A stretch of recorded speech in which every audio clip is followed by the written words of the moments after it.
Jadi para sahabat Nabi itu kalau mau perang sempat-sempatnya ngantuk begitu. Ya, itu tanda iman katanya.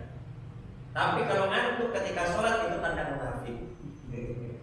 Ya, lagi sholat ngantuk itu tanda-tanda ada kemunafikan. Tapi kalau di perang ngantuk, nah itu tanda iman. Kalau kita kebalik aja, di perang baru yang diingat apa? Istri jadi janda, anak jadi yatim ini. Ya, istri masih muda, kawin lagi nanti.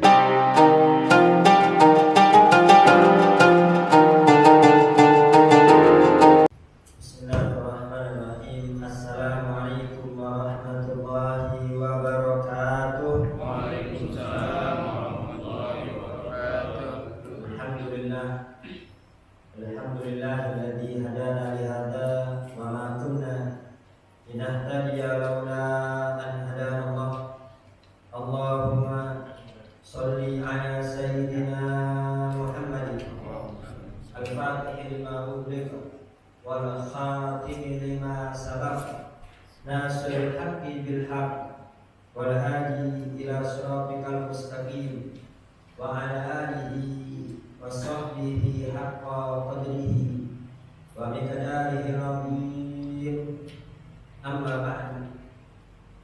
Yang saya hormati para orang tua, para sesepuh, para sadidah, para hujjah, al-karam, Ustaz Asman, al-karam Bapak Haji Syarif, al-karam Bapak Haji Fuad, al-karam Ketua RW 010, al-karam Bapak Mundir, khusus dan saya hormati guru kita al-karam Ustaz Dr. Andes Muhammad Sani. Kita doakan guru kita semoga Allah panjangkan umurnya, Allah sehatkan badannya, mengabulkan segala hajat-hajatnya. Bagi kita semua yang hadir pada malam ini, semoga kita semua mendapat ridha Allah, mendapat rahmat Allah, mendapat ampunan Allah, mengampuni segala dosa-dosa kita, baik yang besar maupun yang kecil, yang disengaja maupun yang tidak disengaja, yang zahir maupun yang batin.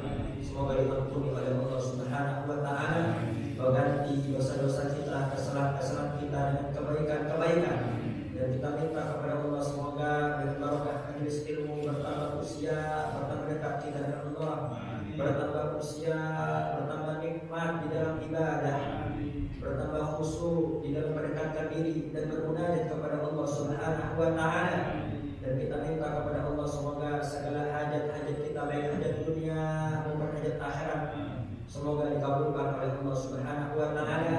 Segala kesulitan kita dipermudah oleh Allah Subhanahu wa taala. Yang sakit di antara kita diangkat segala penyakitnya. Yang belum sujud kepada Allah semoga dimudahkan untuk sujud kepada Allah. Yang belum menutup aurat semoga dimudahkan untuk menutup aurat. Yang terjebak dalam kemaksiatan, dalam dosa-dosa, semoga diberikan taufik hidayah, dicabut dari hatinya keinginan dan kesukaan untuk bermaksiat. Dan kita minta kepada Allah semoga putra putri kita dijadikan putra putri yang soleh wassolehah, ahlul birir, ahlul khasyah, ahlul ibadah, ahlul dzikir. Dan kita minta kepada Allah semoga dunia kita pada malam ini dicatat oleh Allah sebagai amal soleh yang memudahkan kita untuk masuk ke dalam surganya Allah. Amin. Allahumma amin. Sebelum kita mulai taklim kita, terlebih dahulu kita membaca Al-Fatihah untuk muallif kitab dan untuk guru-guru kita yang sudah mendahului kita.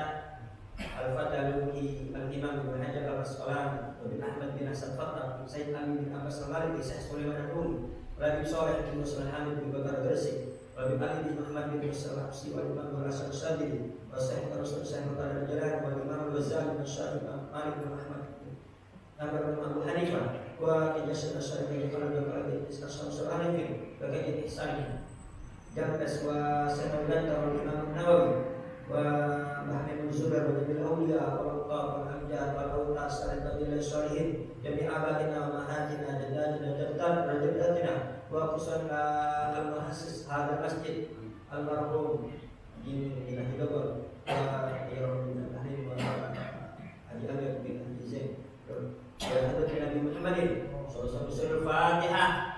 Alhamdulillah Bismillahirrahmanirrahim. Alhamdulillahirabbil alamin arrahmanir rahim maliki yaumiddin. Iyyaka na'budu wa iyyaka nasta'in ihdinas siratal mustaqim siratal ladzina an'amta 'alaihim ghairil maghdubi 'alaihim waladdallin. Amin. Bismillahirrahmanirrahim. Qala al-mu'allif rahimahullahu taala wa nafa'ana bihi wa bi ulumihi fid dharain. Amin. Kita lanjutkan hadis Bulughul Maram sampai kita pada hadis nomor 197. Walahu an Aisyah radhiyallahu anha, dari Sayyidah Aisyah, semoga Allah meridai beliau, qala, beliau berkata, sami'tu Rasulullah sallallahu alaihi wasallam yaqul, aku pernah mendengar Nabi besar Muhammad sallallahu alaihi wasallam bersabda, la sholata bi hadrati ta'amin wala huwa yudafi'uhul ahbatani. Janganlah sholat sedangkan di hadapannya tersedia makanan, dan juga jangan sholat sambil menahan buang air kecil atau buang air besar, atau menahan angin. Al-makna al-ijmali, makna secara global, la tusbilu qalbuka ayyuhal musolli wa anta waqifun baina yadi rabbika fis shalah. Jangan sampai hatimu, wahai orang yang sholat, sibuk dengan selain Allah ketika sholat. Jadi di sini Syekh Alwi mengingatkan kepada kita, hadis ini memberi pelajaran kepada kita, jangan sampai ketika kita sholat hati kita masih sibuk dengan selain Allah, masih sibuk memikirkan makanan. Kemudian sholat masih dalam keadaan menahan lapar, atau jangan sampai sholat kita sambil sibuk ingin buang air besar. Dan ingatlah bahwasanya ketika kita sholat kita sedang menghadap kepada Allah Subhanahu wa ta'ala.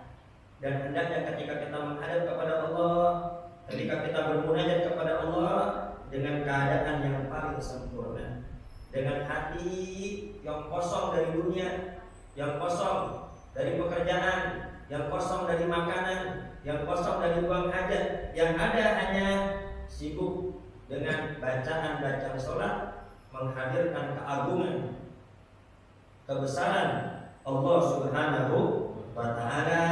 Maka dari itu sholat sambil menahan lapar dan makanan sudah tersedia itu hukumnya makruh. Demikian juga sholat sambil menahan air kencing, sambil menahan buang air besar, sambil menahan angin, itu juga hukumnya makruh. Kenapa? Membuat hati kita tidak khusyuk dan tidak mentadabburi bacaan-bacaan sholat.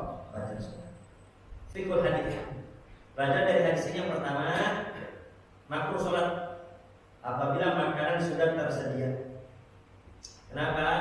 Karena itu bisa menghilangkan kekhusyukan. Kemudian yang kedua, makruh sholat sambil menahan air kencing, buang air besar, dan menahan angin. Kenapa? Karena itu dapat mengurangi kekhusyukan. Kita lanjutkan hadis yang ke-198. An Abi Hurairah radhiyallahu anhu, dari Abu Hurairah semoga Allah meridhai beliau. Anna Nabiy sallallahu alaihi wasallam qala, bahwasanya Nabi besar Muhammad sallallahu alaihi wasallam bersabda, at-tasaqulu minasyaitan. Fa idza tasaqaba ahadukum falyaqbil mastaqa'a, rawahu Muslim wa Tirmidzi wa zada fi sholati. At-tasaqulu minasyaitan, nguap, membuka mulut nguap, itu minasyaitan, itu datangnya daripada setan. Kenapa? Karena dengan menguap itu membuat tubuh kita menjadi malas untuk ibadah kepada Allah Subhanahu wa ta'ala. At-tasaqulu minasyaitan, menguap itu datangnya dari setan. Fa idza tasa'aba ahadukum, apabila salah seorang dari kalian menguap, falyaqdim mastaqa'a, maka sunnah menahannya. Imsakul fam an tasa'u, menahan mulut dari menguap, ditahan sambil ditekan, tahan. Ini guru kami Al-Habib Hamid Tagib bin Syekh Bukhari bin Salim. 8 tahun saya mondok di Al-Khairah, saya dan kawan-kawan tidak pernah melihat beliau menguap. Beliau tidak pernah menguap. Jadi ketika beliau ingin menguap, beliau tahan. Jadi ada orang-orang yang tidak menguap, ditahan, ya, tidak lain dan tidak bukan mencontoh Nabi besar Muhammad SAW. Itu Nabi besar Muhammad seumur hidupnya nggak pernah menguap. Beda sama kita, dikit-dikit wah, udah itu bunyi lagi, wah, ya, karena lagi sholat begitu, lagi sholat bukan ditahan, dilepas, wah, sampai keluar suara, nah itu bisa membatalkan. Kalau sampai mengeluarkan suara 2 huruf, itu bisa membatalkan sholat. Nah, jadi Nabi memerintahkan kepada kita apabila di dalam sholat kita menguat, tahan tuh mulut kita. Fa'ilam yastati', apabila tidak mampu untuk menahannya, falyadhu yadahu ala famihi, maka hendaknya menutup mulutnya dengan tangan. Itu pun bukan dengan tangan kanan. Ya, bukan begini. Wah, tutup begini. Bisa Pak, orang bersalaman, geli ya? Geli, basah lagi. Ya Allah, ini lagi tahlilan. Itu mau megang makanan geli jadi. Jadi Nabi ngajarin bukan pakai tangan kanan, ini tangan kanan nanti buat salaman. Ya, jadi yang kotor-kotor jangan sampai dengan tangan kanan. Ya, ini juga termasuk bukir, tangan kanan, bukir tangan kanan. Ya, hitung gigi pakai tangan kanan, bisa salaman. Nah, jadi Nabi bersama mengajarkan kita adab. Menguap kalau bisa ditahan, nggak bisa ditahan, mangap juga nih, tutup pakai tangan. Itu pun bukan dengan tangan kanan, tapi pakai tangan kiri. Dan itu pun bukan begini. Ya, kenapa? Khawatir ini juga buat salaman, karena kita salaman tangan 2. Bayangkan, sedemikian rupa Nabi bersama mengajarkan kita akhlak. Jadi bagaimana dibalik? Ya, dibalik, pakai tangan bagian luar, dibalik. Ya. Kama ja'a al-amru bidzalikal hadits, sebagaimana perintah tersebut datang dari Nabi besar Muhammad SAW, idza tata'aba ahadukum, apabila salah seorang dari kalian menguap, falyadhu yadahu ala fihi, maka hendaknya meletakkan tangannya di depan mulutnya. Fa inna syaitana yadkhulu ma'at tata'ub, karena sesungguhnya setan masuk ketika bersamaan kita menguap. Kita menguap, setan masuk. Akhirnya apa? Yang ibadah udah gak semangat lagi ibadah, yang berzikir udah gak semangat lagi berzikir, yang belajar udah gak semangat lagi belajar. Kenapa? Udah lemes badan, pengen cepat-cepat tidur. Ya. Al-makna ijmali, makna secara global, at-tata'u yakunu bisababil intila'i minal akli aw istila'il kasri. Menguap itu penyebabnya dikarenakan perut ini udah penuh sama makanan. Dikarenakan perut udah penuh sama makanan, akhirnya nguap, ngantuk bawaannya. Ya. Aw istila'il kasri, atau ini tubuh udah males, pengen cepat-cepat istirahat. Nah, tandanya apa? Nguap. Berarti apa? Tubuh butuh istirahat. Kullu dalika mimma yuhibbu syaitanu, itu semua sangat disukai sama setan. Jadi ketika seseorang nguap, itu setan sangat suka. Faka'annahu minhu fa'amara syari'u an yumsika tata al-mutata'ib famahu mastata'a. Maka itu agama memerintahkan hendaknya orang yang nguap menahan mulutnya semampunya. Bisa tahan-tahan. Ya. Muhafadzatan ala khusyu'i, agar bisa terus-menerus khusyuk dalam sholat. Ada andor syaitani alaih, dan menghindari gembiranya setan. Jadi ketika seseorang dalam sholat nguap, itu setan gembira. Nah, berhasil kita masukin itu dia. Ya. Jadi ketika seseorang dalam sholat nguap, itu setan berhasil memasukinya. Ya, masuk di dalam mulutnya. Dan guru kami Al-Habib Hamid Nagib Musa Besar, beliau setiap malam Jumat beliau menyampaikan sejarah dari semenjak Nabi besar Muhammad sebelum dilahirkan sampai Nabi besar Muhammad wafat. Jadi tiap malam Jumat itu bersambung. Beliau bercerita bersambung. Ya, ini hatamnya setahun lebih. Jadi kita udah kayak nonton TV aja berepisode. Ya, berepisode nyambung terus. Dan luar biasanya itu beliau menyampaikan tanpa membawa kitab. Ya. Dan beliau hafal semua. Ini fulan ini punya sepupu ini punya mertua ini punya mantu ini, wah nyambung. Seakan-akan kita berada pada masa Nabi besar Muhammad SAW. Dan beliau bercerita, itu para sahabat Nabi besar Muhammad itu kalau berperang itu menguap. Kalau perang nguap ngantuk. Itu sahabat-sahabat Nabi. Bayangin, di depan musuh itu sempat-sempatnya ngantuk. Saking tenangnya, gak ada rasa takut. Itu para sahabat, saking tenangnya gak ada rasa takut. Nah, ngantuk dalam perang itu tanda iman. Saking tenangnya. Ya, di saat orang-orang ketakutan itu bisa tidur tuh, itu luar biasa. Ya. Lihat tadi Rizik waktu dulu jemput kasus yang kejadian itu tuh, yang tentang Ahmadiyah, keributan, ada ribut-ribut di Monas. Ya, Habib Rizik gak ikut, tapi Habib Rizik yang ditangkap. Itu ketika dijemput sama polisi, banyak polisi ramai. Itu Habib Rizik lagi tidur. Masih sempat-sempatnya tidur. Nah, itu saking tenangnya tuh gitu. Jadi para sahabat Nabi itu kalau mau perang sempat-sempatnya ngantuk begitu. Ya, itu tanda iman katanya. Tapi kalau ngantuk ketika sholat itu tanda munafik. Ya, lagi sholat ngantuk itu tanda-tanda ada kemunafikan. Tapi kalau di perang ngantuk, nah itu tanda iman. Kalau kita kebalikannya, di perang baru yang diingat apa? Istri jadi janda, ya. Anak jadi yatim ini. Ya, istri masih muda, kawin lagi nanti. Ya, fikul hadis. Pelajaran dari hadis ini adalah yang pertama, tajannubul af'al allati yuhibbuha asy-syaitanu. Jadi agama melarang kita untuk mengerjakan perkara-perkara yang disukai oleh setan. Jadi semua perkara yang disukai oleh setan, jadi agama memerintahkan kita untuk menjauhinya. Ya, muak itu disukai setan. Ya, terutama dalam sholat, maka hendaknya kita menjauhinya. Sebisa mungkin ditahan. Gak bisa ditahan, tangan kita angkat. Ya, tutup mulut kita.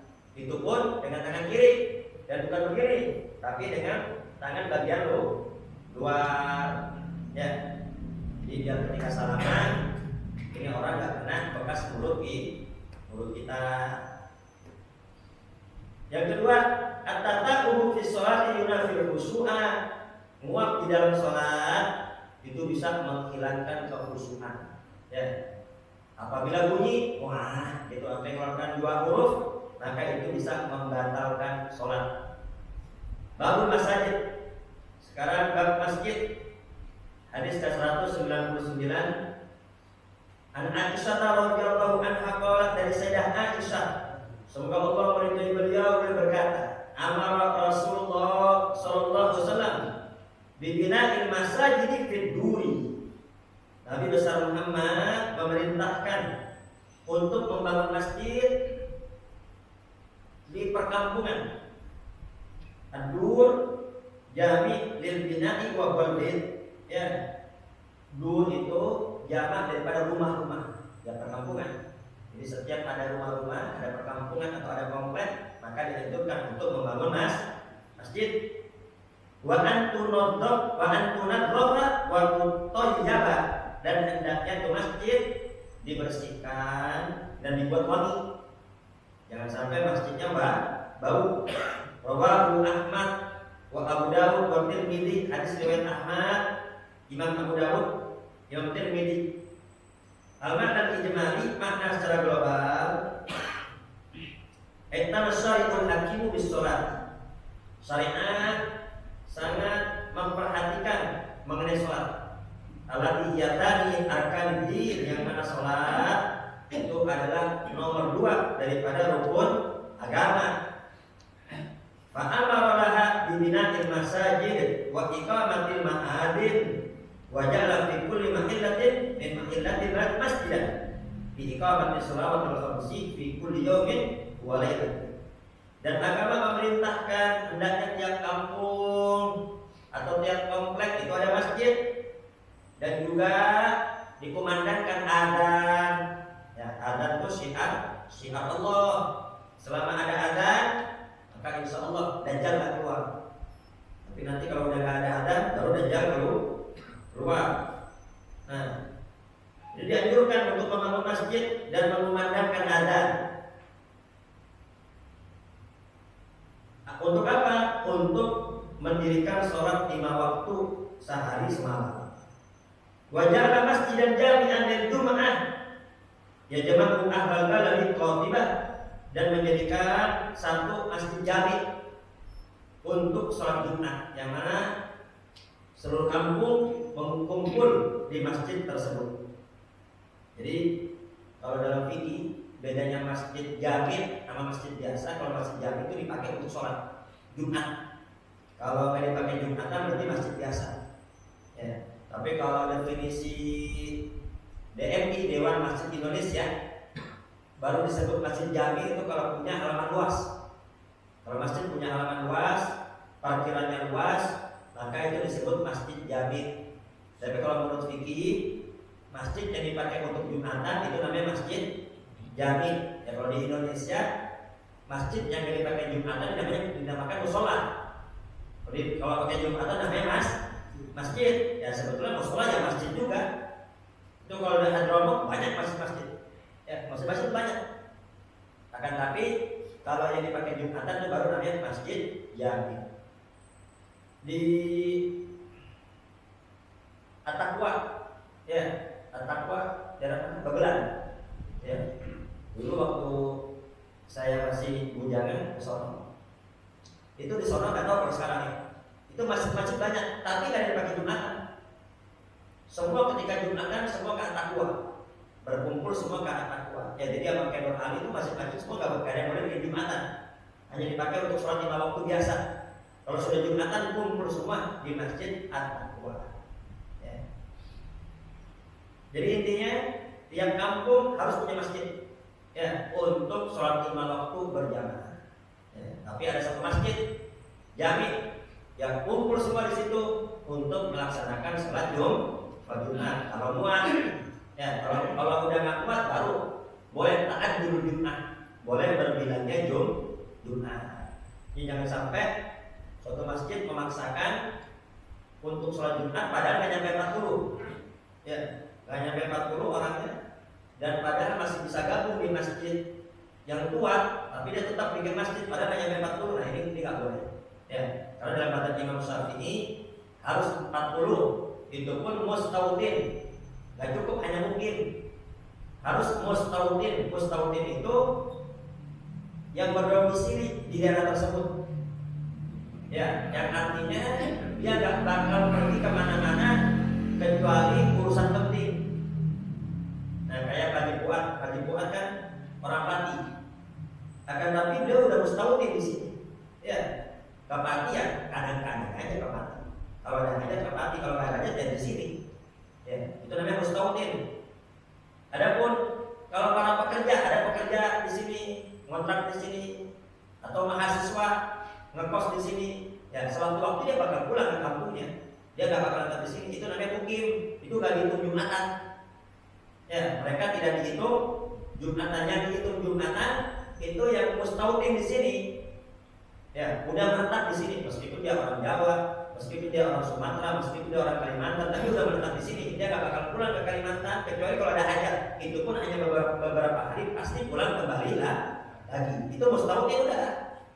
Termasuk penduduk setempat itu dihitung Jumatan tuh 40. Ya, kalau para pekerja, ya ada yang kerja dari mana? Oh dari Cakung kerja ke sini, ya kerjanya di sini. Jumatan di sini itu nggak dihitung. Ya itu nggak dihitung. Kenapa? Karena dia bukan mustautin. Kira-kira jelas seperti ini? Jelas. Nah, ada pun kalau di kantor-kantor, ya kalau di kantor-kantor itu afdolnya habis kita Jumatan kita sholat dulu. Nah, kan nggak ada mustautin. Tapi nggak perlu diumumin. Kalau diumumin nanti apa? Udahlah, masih Jumatan sekalian, duhur aja sekalian. Nah, nggak usah diumumin. Ya cukup kita aja sholat. Ya, kita sholat sendiri, sholat sendirian. Ya, nggak perlu diumumin.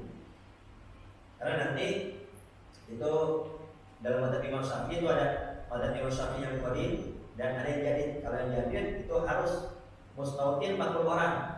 Ya, kalau madzhab Imam Syafi'i yang qadim, yang lama itu 12 orang aja cukup untuk mendirikan Jumatan. Kita gabungkan saja itu.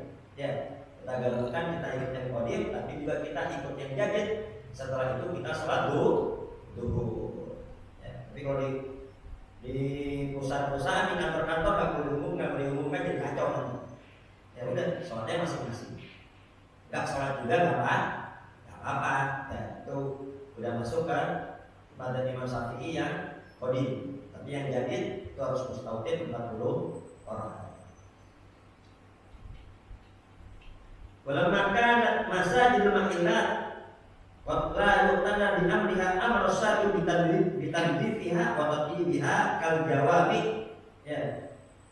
Demikian pula itu masjid bukan hanya tempat sholat, ya, akan tapi tempat umat Islam berkumpul dan juga harus diperhatikan kebersihannya dan keharumannya.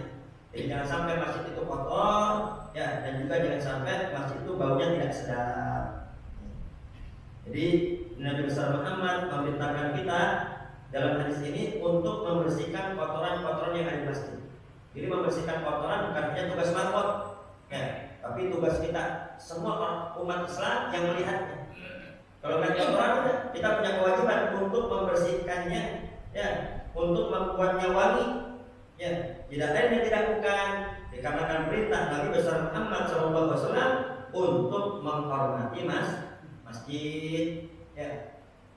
Fikul hadis. Pelajaran dari hadis ini adalah yang pertama, masyru'iyatu bina'il masjid fi kulli mahillatin lis-shalah. Disyariatkan membangun masjid di setiap tempat untuk sholat dan ibadah.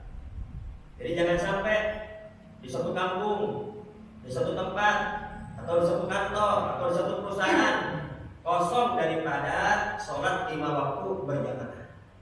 Jadi kalau kita ada perkumpulan bikin, ya, di masjid atau bikin mushola, intinya biar kita bisa sholat 5 waktu berjamaah. Di kantor pelabuhan, kebetulan saya juga ada jadwal di sana, itu kantor pelabuhan 4 lantai di TPK Kojak, Terminal Peti Kemas. Itu adzan, kalau ada adzan itu semua nyambung tuh. Dari lantai 1, lantai 2, lantai 3, lantai 4. Semua nyambung dan tiap lantai itu ada jamaah. Nah, ini penting, ya. Penting untuk menjaga sholat 5 waktu berjamaah. Dan di wali kota Jakarta Utara, karena ketika saya mengisi duhur di sana, itu ternyata kalau sudah tiba waktu duhur, itu ada suara memerintahkan semua karyawan untuk istirahat dan untuk sholat duhur berjamaah. Ini bagus sekali, ya. Jadi hal ini adalah hal yang bagus. Yang kedua, talabu tamdhifil masajid minal aqdar. Dianjurkan untuk membersihkan masjid dari kotoran. Kemudian yang ketiga, talabu taqdir masajid bima yunasibu min anwa'id. Dianjurkan untuk membuat wangi masjid dengan apa saja. Yang penting bisa bikin wangi, terutama, ya, jangan sampai bersih tapi kita itu masih najis, ya. Sebagaimana pelajaran yang lalu dalam matan Imam Syafi'i, di dalam membersihkan najis harus ada air mengalir. Kalau tidak ada air mengalir, maka itu tetap najis. Contoh misalnya ada kotoran ayam dengan air pan, ya, itu kotoran ayam kita buang kotorannya. Setelah kita buang kotorannya, kita kasih sabun, ya, maka jadi wangi. Kotorannya hilang, baunya, warnanya juga udah hilang, udah wangi, ya. Tapi masih najis hukumnya. Ya kan, mutawassit terbagi dua, ada ainiyah, ada hukmiyah. Najis ainiyah, najis yang ada bentuknya, ada warnanya, ada baunya. Kalau hukmiyah, bentuknya, warnanya, baunya udah gak ada, cuman hukumnya masih najis. Jadi bagaimana kalau ada najis, bikin hukmiyah dulu, ya, bentuknya buang, ya, kotorannya buang, kemudian baunya, warnanya juga hilangkan, kasih sabun, kasih air, ya, kita lap. Akan tapi ini masih najis, gak boleh langsung dipel. Kalau langsung kita pel, maka najis semuanya. Jadi bagaimana? Siram air dulu sampai mengalir, ya. Ini kotornya udah nggak ada, baunya udah nggak ada, warnanya udah nggak ada, tapi hukumnya masih najis. Jadi bagaimana? Siram air. Ya, siram air, yang penting air pindah dari sini. Udah pindah ke sini, maka Pak itu udah dianggap suci. Air yang pindah ke sini Pak dianggap mustakmal. Ya, dengan syarat kotorannya udah nggak ada.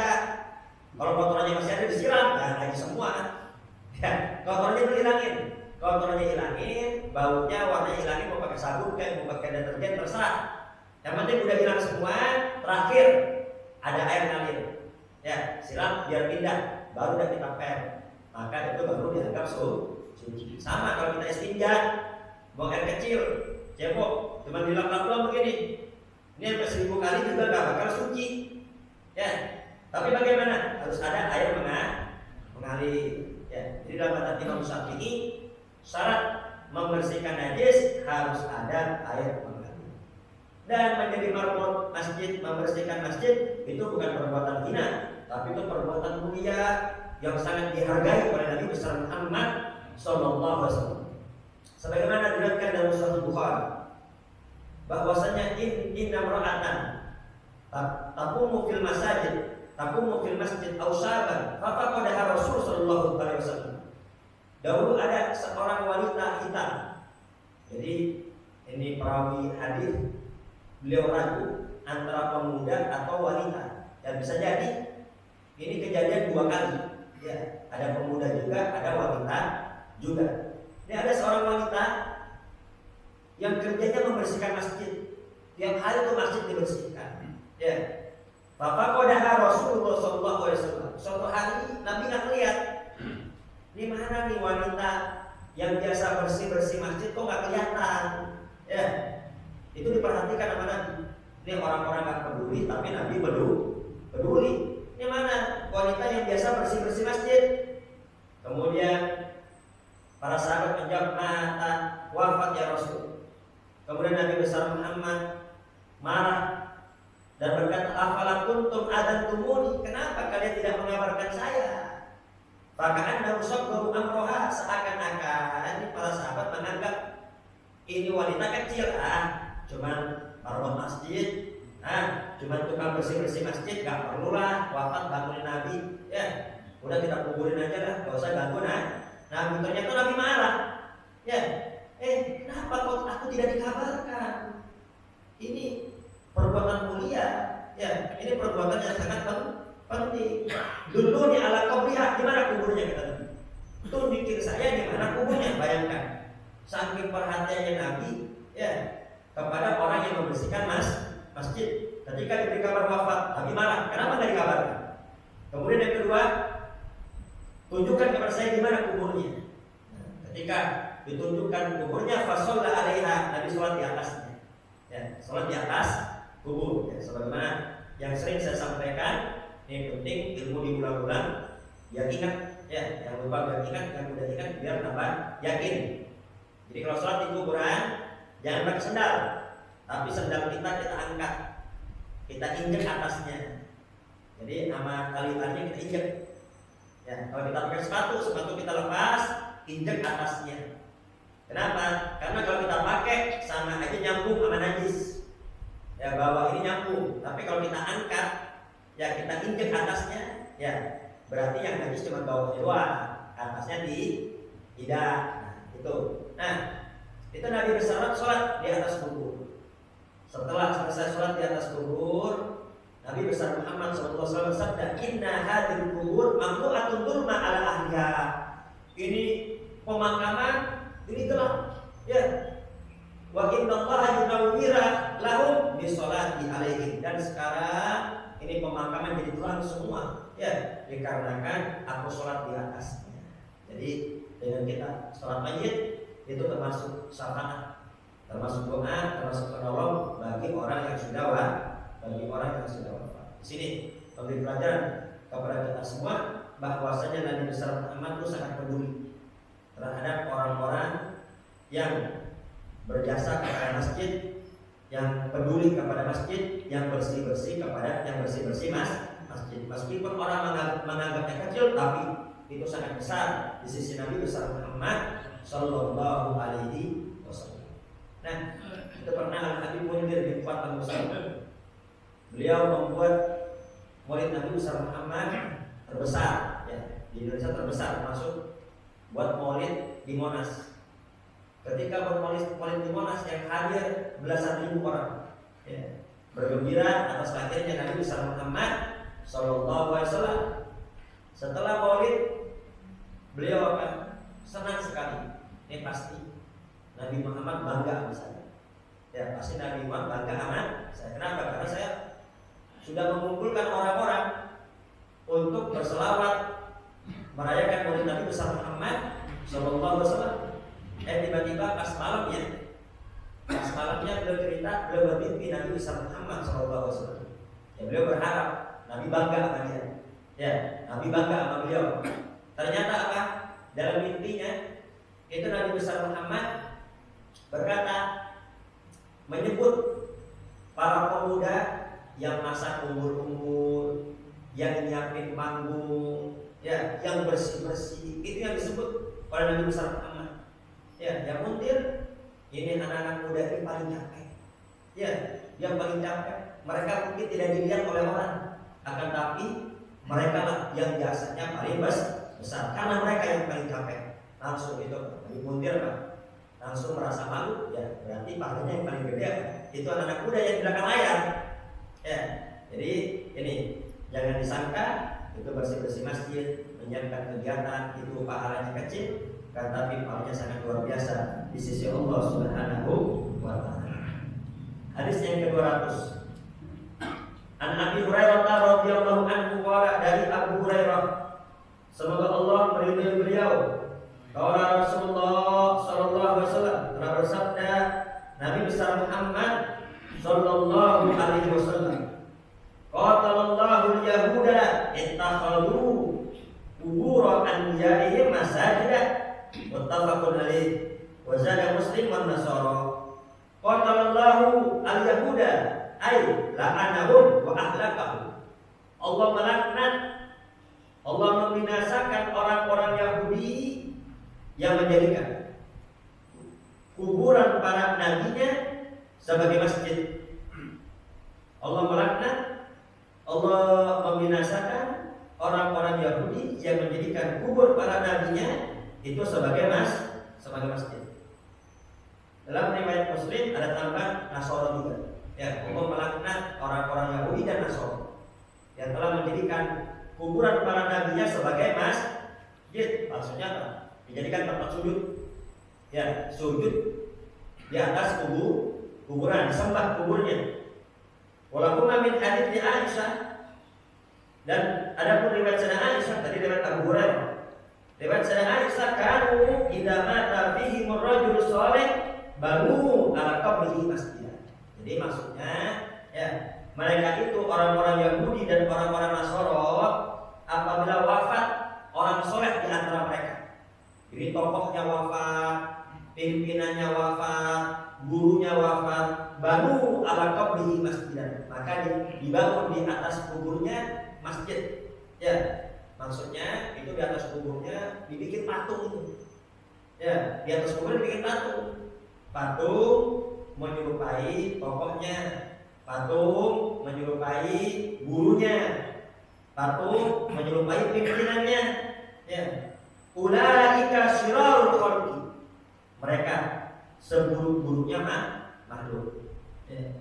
Jadi disebutkan oleh Al-Hafidz Ibnu Hajar Al-Asqalani, jadi mereka sebetulnya niatnya bagus. Kalau orang soleh wafat, gurunya wafat, dibikin patungnya di atas kuburnya. Kenapa kok dibikin patung? Lihat nasuh birujatiha yatadzakkaru ahwalahum as-shalihah. Untuk mengenang. Jadi untuk mengenang gurunya, untuk mengenang tokohnya, untuk mengenang orang soleh, dan untuk mengingat perbuatan-perbuatan baik gurunya. Fajajata itu kaki jentihadihim, sehingga mereka semua bisa semangat ibadah sebagaimana semangatnya orang soleh tersebut. Kan bagus tujuannya. Jadi tujuan pertama itu bagus. Jadi untuk mengenang kita nih. Jadi ketika kita melihat patung guru kita tetap semangat ibadah, tetap semangat mendekatkan diri kepada Allah. Fakhalafa min ba'dihim khalfun. Akan tapi ya, generasi-generasi mereka itu orang-orang bodoh. Anak cucunya gak diajarin, anak cucunya juga gak diajak hadir di masjid ilmu, anak cucunya gak didekatkan dengan ulama, sehingga anak cucunya gak paham tujuan dari para orang tuanya. Ya, maka bergantilah generasi jahalu murada aslatihim, yang gak ngerti tujuan dari para pendahulunya. Ya, waswasalahu syaitan, lalu dibisikkan oleh setan, ditipu oleh setan, bi anna aslafahum kanu yu'addibuna tilka suwali fa'abaduha, bahwasanya dulu ya ini para pendahulunya ini mengagungkan dan sujud kepada patung-patung tersebut. Ya, akhirnya mereka ibadah dianggap Tuhan jadinya. Padahal mah itu patungnya orang soleh untuk mengenang, untuk mengingat. Kan tapi dikarenakan generasi-generasinya nggak belajar, nggak ngerti disangka Tuhan, akhirnya disujudi, ya sujud di atas patung tersebut. Dan Nabi besar Muhammad SAW melarang membuat patung. Kenapa? Saddu dari'ah, untuk menutup pintu kemusyrikan.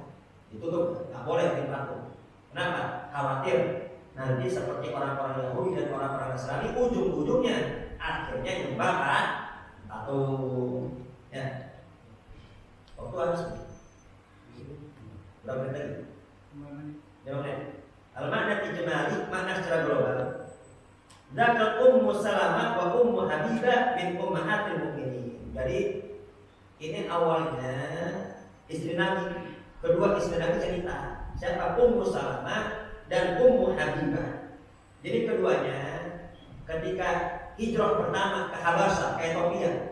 Ya, ketika hijrah pertama ke Habasyah, ke Ethiopia, Habasyah Ethiopia, makanya itu Al-Habsyi. Kalau ada Habib Al-Habsyi, ya itu asalnya dulunya nikah dengan orang-orang Habasyah. Ya, orang-orang Habasyah Ethiopia rata-rata hitam-hitam. Makanya Al-Habsyi kalau aslinya itu hitam. Kenapa? Karena turunnya dari Ethiopia.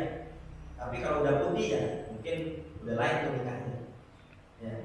Jadi ini dulu hijrah pertama ke Al-Habasyah, ke Habasyah Ethiopia. Nah, ketika hijrah pertama itu Ummu Salamah dan Ummu Habibah, maka melihat bahwasanya orang-orang Habasyah itu ibadah, itu mengagungkan dan sujud kepada patung-patung manusia yang ada di tempat ibadah mereka.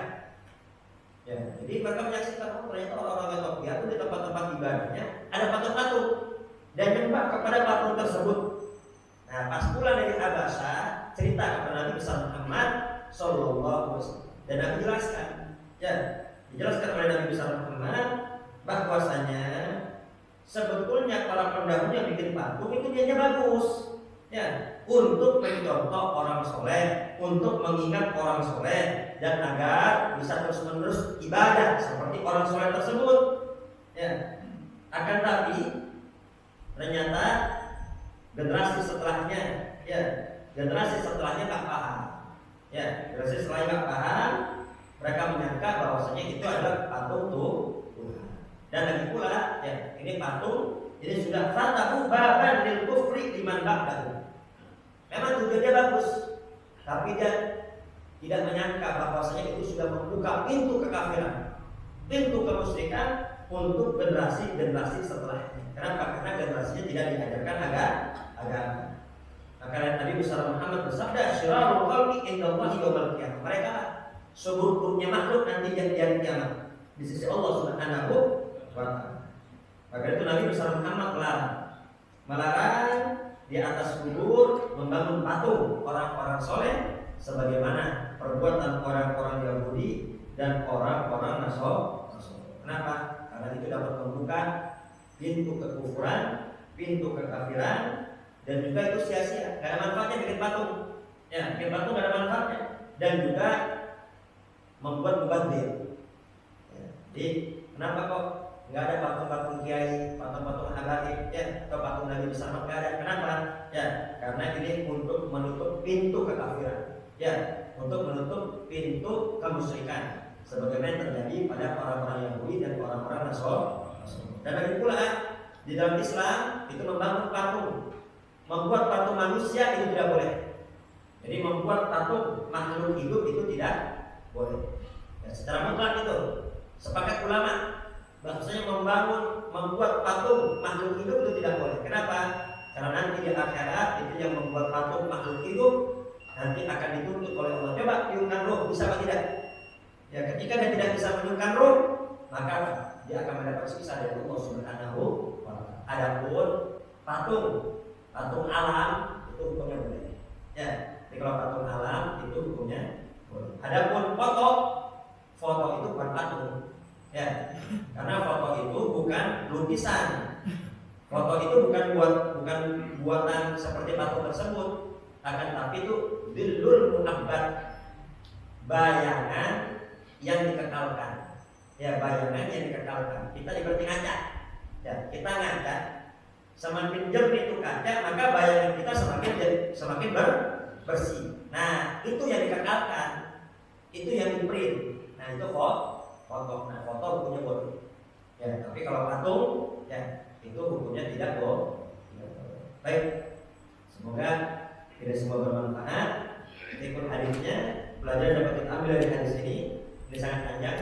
Insya Allah pelajaran dapat kita ambil dari hadis ini akan kita lanjutkan pada pelajaran yang akan datang. Jadi intinya, mari jangan sampai kita asik ngaji sendirian, kita asik sholat sendirian, kita asik ibadah sendirian, kemudian anak cucu kita biarkan jauh dari Allah Subhanahu wa taala. Jadi kalau kita sholat, ya kita lihat di belakang, adakah yang anak cucu kita sholat? Kalau kita baca Quran di rumah, lihat juga anak cucu kita baca Quran apa tidak? Ya. Jadi agar apa? Agar kita semua selamat di dunia, selamat di akhirat. Al-Fatihah.